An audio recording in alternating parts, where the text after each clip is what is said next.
সমুদ্র জুড়ে আকাশের বিশালতাকে অনুভব করা, যেটা একমাত্র কক্সবাজার সমুদ্র তীরে সম্ভব। এক বিশালতার উপমা নিয়ে সেজে আছে এই কক্সবাজার। পৃথিবীর সবচেয়ে দীর্ঘতম সমুদ্র সৈকত হচ্ছে কক্সবাজার, যেখানে হাজারো মানুষ হৃদয় নিয়ে পরিতৃপ্ত হতে আসে। বন্ধুরা, 2 দিন সময় নিয়ে আমরা যাচ্ছি সমুদ্রনগরী কক্সবাজার।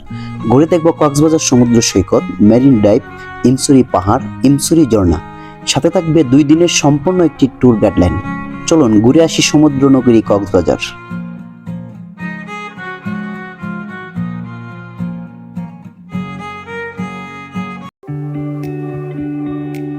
আমাদের কক্সবাজার ভ্রমণটি শুরু হতে যাচ্ছে ঢাকার চিটাগাং রোড এলাকা থেকে। যেহেতু সাপ্তাহিক ছুটি, তাই গাড়ি নিয়ে একটু সমস্যায় পড়ে গেছি। তাই বাজেটের কথা মাথায় রেখে 300 টাকা করে জনপ্রতি ভাড়া দিয়ে সিডিএম পরিবহনে আমরা প্রথমে যাব চট্টগ্রাম। চট্টগ্রাম নতুন ব্রিজ এলাকা থেকে মার্সা পরিবহনে আমরা 320 টাকা করে জনপ্রতি ভাড়া দিয়ে যাচ্ছি কক্সবাজার। বন্ধুরা, আমাদের জনপ্রতি ভাড়া পড়লো ঢাকা থেকে চট্টগ্রাম 300 টাকা এবং চট্টগ্রাম থেকে কক্সবাজার 320 টাকা। মোট 620 টাকার মধ্যে আমরা পৌঁছে গেলাম সমুদ্রনগরী কক্সবাজার।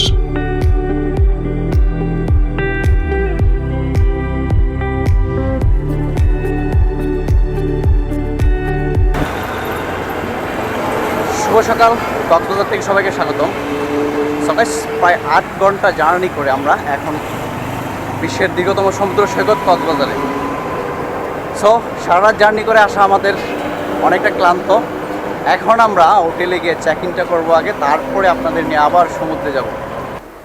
হ্যাঁ গাইস, আমরা এখন রুমের মধ্যে আছি জিনিয়া রিসোর্ট, যেটা আমরা বরাবরই সবসময় এই রিসোর্টে থাকি। ঠিক এই যে এখানে বেড আছে, এখানে বেড আছে, ঠিক এদিকে আরেকটা রুম আছে, আর উপরে আমরা আরেকটা নিয়েছি। প্রত্যেকটা রুমে 4টা করে বেড আছে, আর যেখানে আমাদেরকে ভাড়া নিছে পার ডে 2000 টাকা করে। 2টা রুম আমরা 2টা ইউনিট নিয়েছি 4000 টাকা দিয়ে। অবশ্যই আমরা সকালের নাস্তাটা শেষ করে একবারে সুগন্ধা বিচে গিয়ে দেখা হবে ইনশাল্লাহ। সকালের নাস্তাতে আমরা বেছে নিয়েছি ডিম এবং গুনা খিচুড়ি। জনপ্রতি পড়েছে 90 টাকা।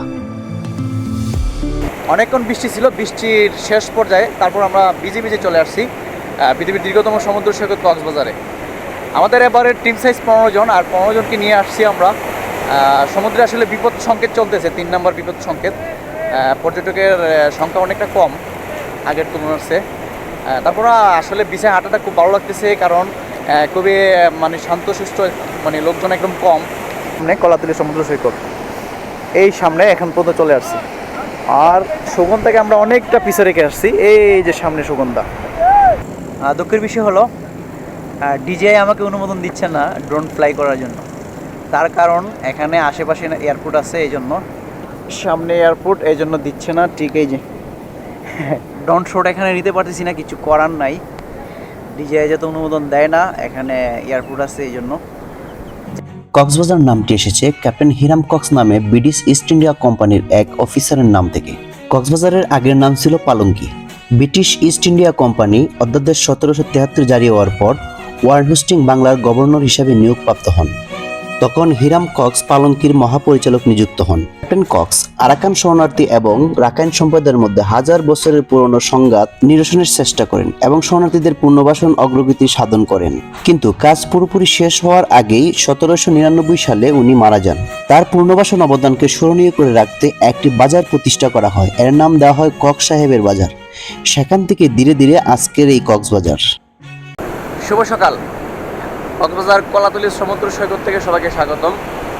গাইস, আমাদের কক্সবাজারে আজ দ্বিতীয় দিন এবং সকাল সকাল উঠে আমরা চলে আসছি কলাতলী সমুদ্র সৈকত। সেখানে আসার মূল উদ্দেশ্য হলো আমরা কিছুক্ষণ পরে মেরিন ড্রাইভে চলে যাব। তাই সকালটা আমরা সুন্দর মতো যাতে কাটাতে পারি। এবং গেছেকাল আমাদের সারাদিনের ট্যুরটাতে এলোমেলো হয়ে গেছিলো বৃষ্টির কারণে। আজ সকাল সকাল দিনটা অনেক সুন্দর, ওয়েদারটাও ভালো, এবং বৃষ্টি আসার সম্ভাবনা কতটুকু আছে জানি না, তবে মনে হচ্ছে যে বৃষ্টি আসবে না, এরকমটা মনে হচ্ছে, বাকিটা আল্লাহ পাক জানে। তো আমরা আসছি এখন কলাতলী সমুদ্র সৈকতে। ঠিক এই যে আমাদের টিম মেম্বাররা সবাই সকালে ঠিক সমুদ্রের পাড়ে এসে পানির সাথে নিজেদের পা ভিজিয়ে নিচ্ছেন। আর এবং এই হলো কলাতলী সমুদ্র সৈকত, ঠিক ডলফিন মোড়ের খুব কাছেই, যেখানে গাড়ি নামিয়ে দেয়, এই সামনে ডলফিন মোড়। সব এখান থেকে আপনারা কী কী সুবিধা নিতে পারেন, ঠিক ঘোড়া রাইড আছে, বোট রাইড আছে, তারপর মোটর রাইডগুলোও আছে। মোটর রাইডগুলো এখান থেকে ঠিক সুগন্ধা পর্যন্ত যায়, আর ঘোড়া রাইডগুলো অবশ্যই ঘোড়া রাইড এবং মোটর রাইড বা ওয়াটার বাইক রাইড এগুলো দামাদামি করে নেবেন।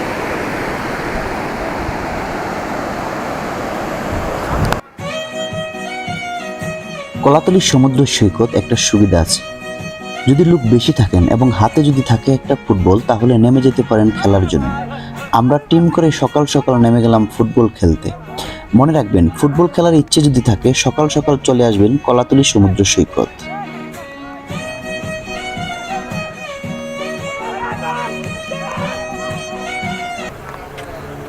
সো গাইস, আমরা এখন মেরিন ড্রাইভের উদ্দেশ্যে রওনা দেব এবং এখন আছি সুগন্ধা পয়েন্টে, যেখান থেকে জিপ গাড়ি ভাড়া করে। যারা যারা জিপ গাড়ি ভাড়া করবেন ঠিক সুগন্ধা পয়েন্টের মাথায় চলে আসবেন। ঠিক এই যে সুগন্ধার মাথায়, এখান থেকে আমরা জিপ ভাড়া নিয়েছি, ঠিক ওই সামনের জিপটা আমরা ভাড়া করেছি। আসলে লোকেশন হিসাব করে তারা ভাড়াটা চায়, আপনি কতটুকু জায়গায় ঘুরবেন। ওরা মূলত টেকনাফ পর্যন্ত যায়। তো আমরা দামাদামি করে নেবেন অবশ্যই। দামাদামি করে নেওয়াটা এখানে আসলে সবচেয়ে বড় জরুরি। আমি যেটা নিয়েছি 2500 টাকা, আমরা 15 জন লোক যাব। জিপটা 2500 টাকা করে নিয়েছি আমরা। 4টা পর্যন্ত, বিকেল 4টা পর্যন্ত আমরা ঘুরবো, এরকম একটা টাইম দিয়েছি আর কি। অবশ্যই আমাদের কক্সবাজারের দ্বিতীয় দিন, আর দ্বিতীয় দিনে আমরা মেরিন ড্রাইভ, হিমছড়ি, ইনানি সব জায়গায় ঘোরার চেষ্টা করব। আমাদের সঙ্গেই থাকুন। প্রিয় বন্ধুরা, আল্লাহর নাম নিয়ে আমরা মেরিন ড্রাইভ ভ্রমণে রওনা হলাম। চলুন যেতে যেতে জেনে যাই মেরিন ড্রাইভ নির্মাণের কিছু তথ্য। Cox's Bazar Teknaf marine drive 80 kilometre দীর্ঘ একটি সড়ক, যা বঙ্গোপসাগরের পাশ দিয়ে কক্সবাজার কলাতলী থেকে টেকনাফ পর্যন্ত বিস্তৃত। এটি বর্তমান পৃথিবীর দীর্ঘতম মেরিন ড্রাইভ সড়ক, যা 2017 সালের 6 মে বাংলাদেশের বর্তমান প্রধানমন্ত্রী শেখ হাসিনা উদ্বোধন করেন। বাংলাদেশ সড়ক ও জনপথ বিভাগের অধীনে এটি নির্মাণ কাজ পরিচালনা করেন বাংলাদেশ সেনাবাহিনী। সেনাবাহিনীর 16 ইঞ্জিনিয়ার কানেকশন ব্যাটালিয়ন এর নির্মাণ কাজে নিয়োজিত ছিল।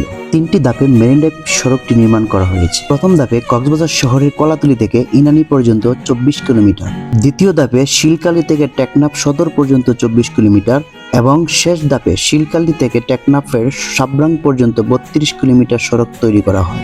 সম্পূর্ণ 80 কিলোমিটার এই মেরিন ড্রাইভ সড়কটি তৈরি করতে খরচ হয়েছে প্রায় 456 কোটি টাকা।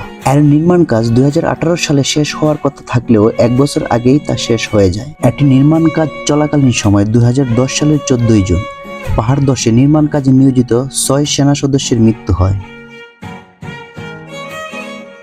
সো গাইস, আমরা এখন আছি পাটোয়ার ট্রেক। পাটোয়ার ট্রেকে আমরা নামছি। পাটোয়ার ট্রেক থেকে আমরা আবার ব্যাক করব, অর্থাৎ প্রত্যেকটা স্পট ঘুরতে ঘুরতে দেখতে দেখতে তারপর যাব। পাটোয়ার ট্রেকের সৌন্দর্যটা হলো, যেটা যারা আসেননি তাদেরকে দেখাচ্ছি, আর যারা আসছেন তো সবাই জানেন, এই যে পাথরগুলো, এই পাথরগুলো অসাধারণ সুন্দর। আর এই জন্যই এটাকে আসলে মনে হয় যে পাটোয়ার ট্রেক বলা হয়। সমুদ্রের পাড়ে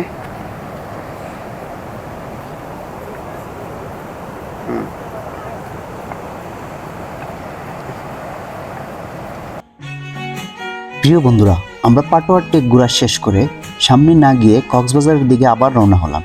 সামনে রয়্যালটি লিপ রিসোর্টের সামনে আবার আমরা দাঁড়াবো। হ্যাঁ গাইস, এখন আছি আমরা রয়্যালটি রিসোর্টের সামনে। রয়্যালটি রিসোর্ট মূলত মেরিন ড্রাইভের পাশে করা হয়েছে, ইনানি সি বিচের একটু আগে। সো আমরা এখানে ব্রেক দিয়েছি। রয়্যালটি রিসোর্টের সামনে মোটামুটি একটা ভালো পরিবেশ আছে, তারা নিজেরা হয়তো করেছেন। এই যে এখানে একটা দোলনা আছে, পাশে একটা সাম্পান করে রাখছে এখানে ছবি ওঠানোর জন্য। তার পাশাপাশি এখানে ক্রিকেটও খেলতেছেন অনেকে। আর এই হলো রয়্যালটি রিসোর্ট। আর ঠিক এই গাছটার তল দিয়ে এলো মেরিন ড্রাইভ গেছে টেকনাফ পর্যন্ত, আর তারই পাশে রয়্যালটি রিসোর্ট তারা করে নিয়েছেন। আর এই যে কক্সবাজার থেকে যে মূলত সেন্ট মার্টিন জাহাজ যাবে, সেই জাহাজ স্টেশনটা আসলে এখানে করতেছে রয়্যালটি রিসোর্টের সামনে। আর সুন্দর পরিবেশ, আর সামনে হলো ইনানি সি বিচ। রওনা হলাম অসাধারণ একটি লোকেশনে।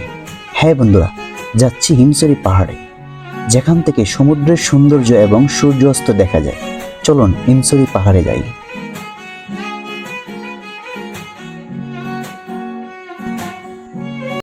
হ্যাঁ গাইস, আমরা এখন ইমসুরি পাহাড়ের নিচে, ঠিক আমরা ইমসুরির পাহাড়ে ওঠার জন্য টিকিট কেটেছি। একটা টিকিট ইমসুরি পাহাড় এবং ইমসুরি ঝর্ণা দুটি স্পটই ঘোরা যায়। আর ইমসুরি পাহাড়ের পদতলে অনেকগুলো মানে শপ আছে, এই যে দেখেন, মন চায় যা সব কিছু কিনে নিতে পারবেন। আচারের দোকান, আর ওদিকে আছে আপনার সামগ্রিক যত কিছু লাগে সবই আছে। আর ঠিক এইদিকে আমাদেরকে উপরে উঠতে হবে। সকালে আমরা ইমসুরি পাহাড়ের উপরে ওঠা ট্রেকিংটা শুরু করে দিয়েছি। প্রত্যেকটা সিঁড়ি আছে, সিঁড়ি দিয়ে নদীর কই আমাদের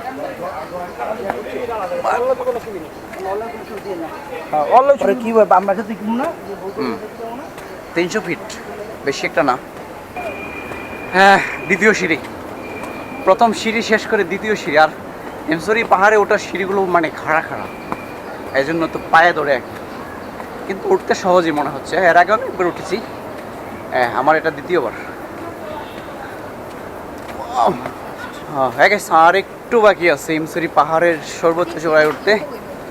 অলরেডি আমরা ইমসুরি পাহাড়ের সর্বোচ্চ চূড়ার কাছাকাছি চলে আসছি। ঠিক এই ইমসুরি পাহাড় সর্বোচ্চ চূড়া, আর এইদিকে সমুদ্র। হিমসুরি পাহাড়ের সর্বোচ্চ চূড়ায়, সেখানে পর্যটকদের বসার মতো স্থান আছে এবং পাহাড়ে বসে বসে সমুদ্রটাকে দেখার একটা সুব্যবস্থা আছে। এই ঠিক এভাবে এই এই এই এই ফিলটা পাওয়া যায়। সেখান থেকে বঙ্গোপসাগরটাকে এত সুন্দরভাবে দেখা যায়, যদি কেউ নিজের চোখে না দেখেন আসলে বিশ্বাস করানোর মতো না। ঠিক দেখেন, অসাধারণ একটি ভিউ, যার মূল্য হয়তো কোটি টাকা দিয়েও সম্ভব না।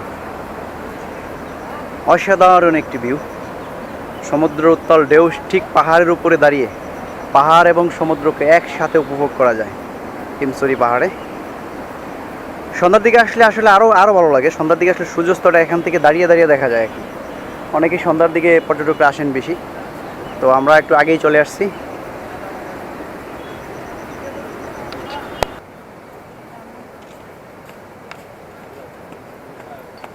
আমি নাচিনিয়া বন্ধুর প্রেমে মন মজাইলাম, তার দেখা না পাইলাম শুধু ভালোবাসিলাম, তার দেখা না পাইলাম শুধু ভালোবাসিলাম।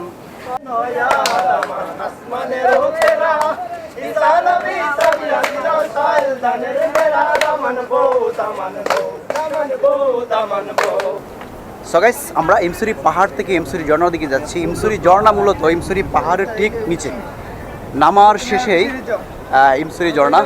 জানি না কতটুকু পানি আছে আসলে, সেটা বৃষ্টির উপর নির্ভর করে। এখান থেকে ইমসুরি ঝর্ণার কিছুটা অংশ দেখা যায়, ঝর্ণা না দেখা গেলেও আমি দেখাচ্ছি আপনাদেরকে। ঠিক ওই একটা গড় দেখা যায়, কিছু লোক বসা আছে, ওখানে হইল আপনার হিমসুরি ঝর্ণা। আমরা নিচে নামার পরে ইমসুরি ঝর্ণাতে যাব। ইমসুরি ঝর্ণা, আমরা ঠিক ইমসুরি ঝর্ণার কাছাকাছি চলে আসছি এখন। আমরা ইমসুরি ঝর্ণার ঠিক খুবই কাছে, এবং ইমসুরি ঝর্ণাতে মোটামুটি পানি আছে, দেখা যায় দেখার মতো। ঠিক এই হ্যাঁ গাইস, আমরা এখন ইমসুরি ঝর্ণার কাছে। ইমসুরি ঝর্ণাতে এখন পানি কম, তবে মোটামুটি আছে, যা যতটুকু থাকার কথা এতটুকুই আছে, কারণ বৃষ্টি হইলে একটু পানি বাড়ে। আর মূলত ইমসুরি ঝর্ণাতে এত আহামরি পানি থাকে না কোনো সময়। আর ঠিক আমরা ইমসুরি পাহাড়ের নিচেই ইমসুরি ঝর্ণা, আমরা ইমসুরি ঝর্ণাতে চলে আসছি এখন। এই যে এই হিমসুরি ঝর্ণা। হিমসুরি ঝর্ণাটা অনেক ছোট, তবে পর্যটকরা আসেন হিমসুরি পাহাড় থেকে নেমে হিমসুরি ঝর্ণাতে সবাই আসেন, সেটা একটা আকর্ষণ আর দেখার জন্য আসেন। আর হিমসুরি ঝর্ণাতে মূলত রাতেও এখানে মানে লাইটিংয়ের ব্যবস্থা আছে, আমরা দেখতেছি ওই যে ছোটো ছোটো লাইটিং আছে। হিমসুরি ঝর্ণা একটা আকর্ষণ, যে রাত্রেও যারা হিমসুরি পাহাড় থেকে নামবে তারা রাতেও হিমসুরি ঝর্ণাতে আসতে পারবে, এরকম একটা সুবিধা দেওয়া আছে। সো গাইস, এর মধ্যে দিয়ে শেষ হচ্ছে আমাদের কক্সবাজারের দুদিনের সফর। কেমন হচ্ছিল আমাদের ভিডিওগুলো এবং কেমন ছিল আমাদের মুহূর্তগুলো কমেন্ট করে জানাবেন, এবং আমাদের চ্যানেলটি সাবস্ক্রাইব করে সঙ্গে থাকবেন। আমাদের যদি কোথাও ভুল ত্রুটি থাকে অবশ্যই ক্ষমা করবেন এবং সাপোর্ট দিয়ে পাশে থাকবেন। আমরা চেষ্টা করেছি দুদিনের সফরটা টুকি নাকি যা কিছু আছে সব কিছু তুলে ধরার জন্য, এবং আমরা এখন আছি হিমসুরিতে। আমাদের ভিডিওটা শেষ করতে হচ্ছে। অবশ্যই সবাই ভালো থাকুন, সুস্থ থাকুন এবং নিরাপদে পথ চলুন। আল্লাহ হাফিজ।